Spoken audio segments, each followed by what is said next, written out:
असं ऐकलंय की तुम्ही त्यांची आर्थिक मदत करतात. कसं होते की एक वर्ग असा आहे समाजामध्ये, आपण पाहतो आता आपण सगळे सामान्य कुटुंबामधले लोक आहोत. असे काही कुटुंब आहेत की जिथे वडील नाही आहे, आई बिमार आहे, लहान भाऊ आहे आणि त्या लहान भावाचं शिक्षण पण आहे आणि मुलाला स्वतःचं शासकीय नोकरीचं करिअर पण करायचं आहे. तर त्याच्याकडे दोनच पर्याय असतात. एक तर हे करिअर न करणे आणि दुसरं मग करिअर जर करायचं असेल तर त्याला आमच्यासारख्यांना येऊन भेटणे आणि त्याची समस्या सांगणे.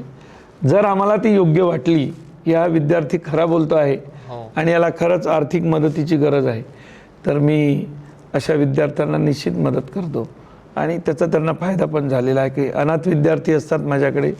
आता अनाथ विद्यार्थ्यांकडून आपण काय शुल्क घेणार, ऑलरेडीच अनाथ आहेत ते, त्यांचा सोर्सच नाही कुठला. तर अशा विद्यार्थ्यांकडून त्यांना मी निशुल्क देत असतो माझ्या स्तरावर आणि त्याची गरज पण आहे आणि असे मुलं फार चांगलं परफॉर्मन्ससुद्धा दाखवतात.